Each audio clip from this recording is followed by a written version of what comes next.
Este é o Momento Papo de Mãe e a conversa desta vez é sobre como impor limites aos filhos, um dos maiores desafios da criação. Conforme a criança cresce, surgem novas situações e é normal que pais e mães, às vezes, se sintam um pouco perdidos. Ao educar nossos filhos, sempre temos o que aprender. E o que funciona com uma criança nem sempre vai dar certo com outra. Para nosso bate-papo, convidamos o escritor Renato Kaufmann, que tem 2 filhos, a Lúcia, de 8 anos, e o Gael, de 2. E a psicóloga Natércia Tiba.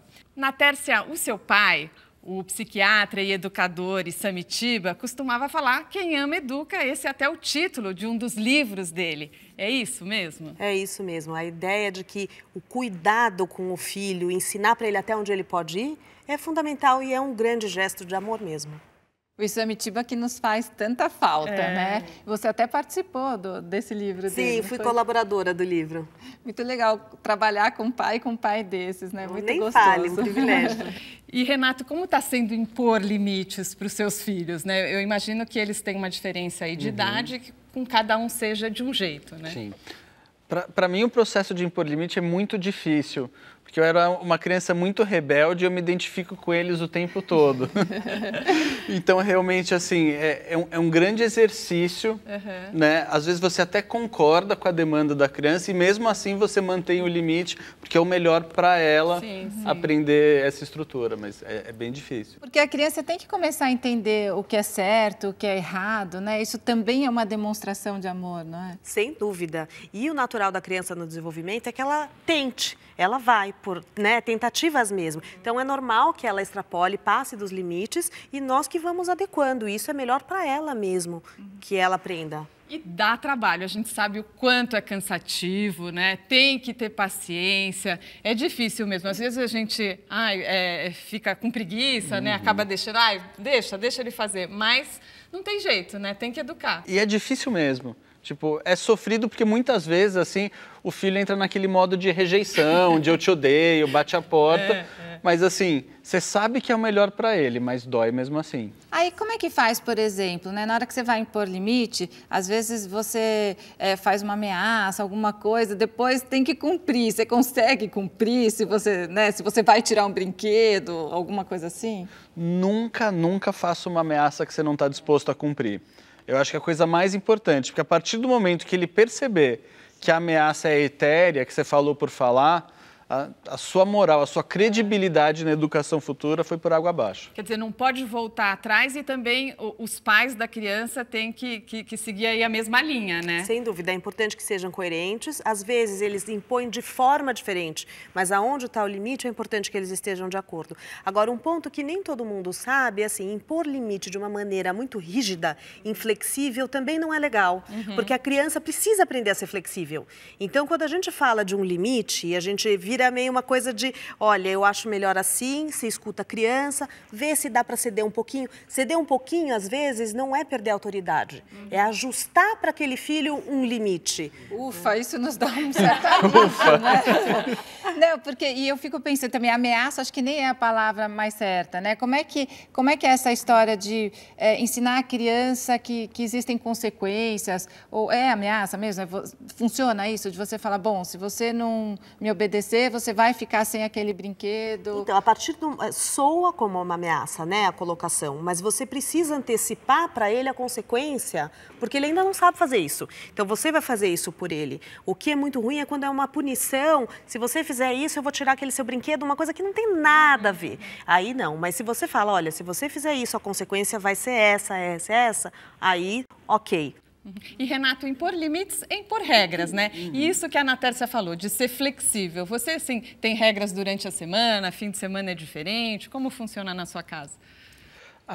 Por exemplo, a Lúcia mora em 2 casas. Ela mora metade comigo, metade com a mãe. A gente tem algumas regras em comum, mas a gente também estabeleceu que tem regras que são de cada casa. Que ela tem que começar a aprender essa diferença da mesma forma que a casa, a escola, esses ambientes têm regras muitas vezes diferentes, as casas também passam a ter. Às vezes ela dá uma confundida, mas no fundo está sendo um exercício muito legal para ela. E como que é com o pequenininho, com o Gael que está com 2 anos, para já começar a mostrar essa questão dos limites? Então, com 2 anos é um pouco mais difícil, por exemplo... a ameaça, na verdade, assim, mostrar a consequência é uma coisa que ele não consegue visualizar ainda.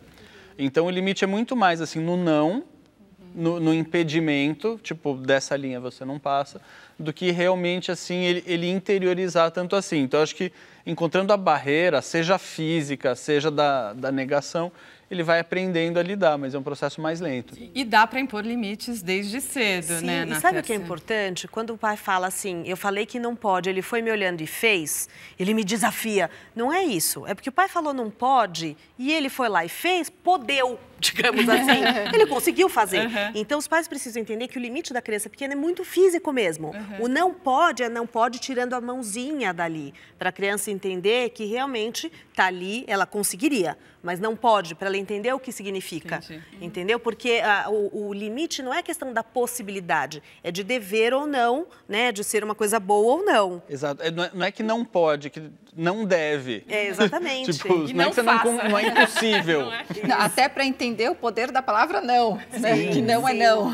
E existe um outro desafio, que na verdade a gente falou de limite em casas diferentes, mas tem um limite que é diferente para cada filho. Né? Eu lembro uma época que eu falava, você pode mexer em eletrônico à noite, você não pode. Ah, para cada um. Isso, porque cada um tem um... Você mexe em eletrônico e dorme, ele mexe em eletrônico, ele desperta. Né? Então, de poder entender que o justo não é igual para todos, é de acordo com cada filho. E tem a situação também da diferença de idade, né, entre os filhos. Daqui a pouco, a Natécia Tiba vai responder sobre castigo como forma de impor limites. Isso funciona? Fique com a gente aqui no Momento Papo de Mãe.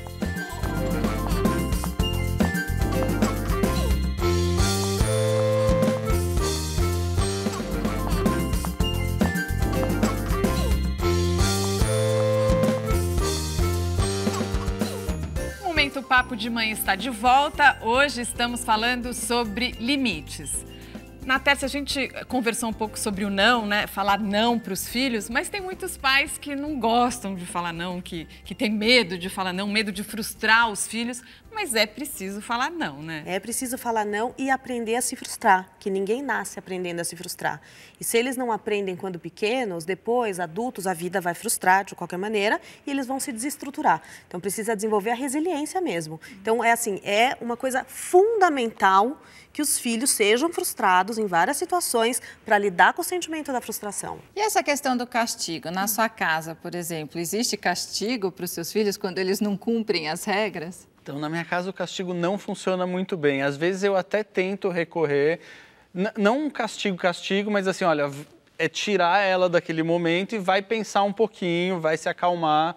Tipo, o se acalmar funciona muito bem com a Lúcia. Às vezes, quando ela está nervosa, ela vai, se acalma e volta, entende, fala o que ela fez de errado. Agora, o castigo como punição é uma coisa muito mais um desafio que ela está disposta a encarar do que um problema. Tipo, mas isso eu vou tirar não sei o quê. Não ligo. Como é que é visto hoje em dia? Na verdade, o castigo vira uma guerra de forças ali, dependendo da criança, e não traz nada de produtivo. O mais importante é tirá-lo da situação, né, que foi inconveniente, tirar do contexto, para que ele consiga se acalmar e, dependendo da idade, ele vai entender ou não o que ele fez, mas para os pequenos encerrar a situação ou privar dos pais, porque ele vai ficar isolado um pouquinho, por exemplo, esse é o castigo, né? Mas não adianta falar, olha, você é uma criança de 1 ano, você vai ficar sentadinho aí e entender o que você fez. Ela não vai entender o que ela fez, mas ela vai perceber, opa, eu fiz aquele comportamento e não foi legal, né? Ela vai ter que perceber que teve uma consequência. Eu lembro que a minha filha do meio era bem pequenininha, aí acho que eu falei alguma coisa de consequência, ela virou e falou assim, mamãe, isso é vantagem, é vantagem. Acho que ela tentou falar chantagem, porque ela já tinha ouvido falar essa história, porque as crianças começam a ter argumentos muito cedo, né? Sim. Não, isso é um problema, porque a Lúcia, por exemplo, o Gael ainda não argumenta, mas a Lúcia argumenta tão bem. Eu fico tão orgulhoso dela. Eu preciso, né, muitas vezes manter a minha posição, mas, puxa, eu fico por dentro, assim, brilhando, de tipo, cara, como argumentou bem, incrível. E desde pequenininhos, né? Sim, e às vezes tem uma situação que a escola impôs um limite de uma maneira e você, como mãe, olha e fala, nossa, por exemplo, achei que foi exagerado. Você pode, quando o filho é um pouquinho maior, fala, filho, eu acho exagerado sim, acho que a escola pegou pesado, mas existem regras e você tem que cumprir, né? Porque às vezes chega num ponto que eles argumentam bem, mas eles têm que entender que existem regras e que a gente é obrigado a cumprir. E dentro daquilo que a gente falou, né, de quem ama educa, os pais também não podem delegar essa questão de impor limites, né, para a escola, por exemplo, para uma outra pessoa que cuida das crianças. Quer dizer, os pais têm que assumir esse papel de ensinar, de educar, né? Sem dúvida. E, na verdade, o vínculo dos pais que impõem limite aos filhos acaba sendo um vínculo muito mais forte do que o pai recreativo, que deixa fazer tudo, porque a criança fica ansiosa, ela ainda não tem uma capacidade de perceber o que pode e o que não pode. Não, e quem ama educa, e quem é educado também ama, né? Se Sem sente dúvida. amado, né? A criança, o pai que está lá presente, que está educando, a criança percebe isso, né? Não, o limite é uma prova de amor. Sem limite, a criança, assim, ela parece mais mas no fundo ela está solta. Tipo, é o limite que insere a criança numa estrutura, que ela se sente parte. Sem limite, ela está à deriva. E, de novo, a questão de ter paciência, porque não é que você falou não hoje, que ela vai entender e a partir de amanhã tudo vai funcionar, ó, né? Lindamente, né? É a cada dia um desafio mesmo. É um trabalho diário mesmo, É um trabalho diário. E chegou a hora de responder as perguntas enviadas pelos telespectadores. A Karina Vaz Mastre, de Embu das Artes, São Paulo, escreveu para o nosso e-mail. Meu filho tem 1 ano e 2 meses. Fico com ele em tempo integral e decidi dar um tempo na minha carreira até que eu me sinta segura em colocá-lo em uma escolinha. No entanto, tenho medo de estar privando ele de se desenvolver em algum sentido por não estar neste convívio com outras crianças diariamente. Qual é a idade mais indicada para a criança ir para a escola? Quando esta necessidade se torna imprescindível para o seu desenvolvimento? Então, Karina, o importante é lembrar que criança precisa de criança. E se ela fica só em companhia de adultos, não é o ideal para ela. Se ela ficar muito privada de um convívio infantil, talvez seja bom pensar na escola. Lembrando que colocá-la para um convívio social tem a ver com a necessidade dela e não só sua. Claro que a sua vai ser levada em conta, né? Mas você vai ter que se preparar para conseguir soltá-la um pouquinho. Aliás, isso a vida inteira a gente tem que se preparar para ir soltando o filho, que não é fácil. Mas você precisa ver, se ela estiver já com pouco estímulo, entediada, ou quando ela fica com outras crianças, ela fica excitada demais porque ela fica maravilhada, já está na hora dela conviver com mais crianças. Legal, Natessa. Karina, obrigada pela participação. Envie você também a sua pergunta. Participe do nosso programa. O nosso tempo terminou. Natércia, muito obrigada. Eu que agradeço. Renato, obrigada pela presença. Imagina, obrigado a vocês. O Renato é autor de livros que falam sobre a paternidade. O mais recente é Como Nascem os Pais, né? Sim. Ele fala sobre o quê? Então, é tipo, o bebê nasceu e agora? Então, realmente, assim, porque antes você lida com a barriga, né? Uma coisa até mais fácil do ponto de vista do homem. Aí o bebê nasce, você pode pegar no colo e chamar de seu. Aí começa um novo capítulo na história do pai. Legal. No Momento Papo de Mãe de hoje, a conversa foi sobre limites. Aqui assunto é o que não falta. Continue nos acompanhando e até a próxima. Até lá. Tchau. A gente sempre fala que a gente quer deixar um mundo melhor para os nossos filhos, mas a gente também precisa deixar filhos melhores para o mundo. E você colocar limites na criança é o que garante que você vai ter um adulto com limites. E a gente sabe o estrago que um adulto sem limites pode fazer hoje.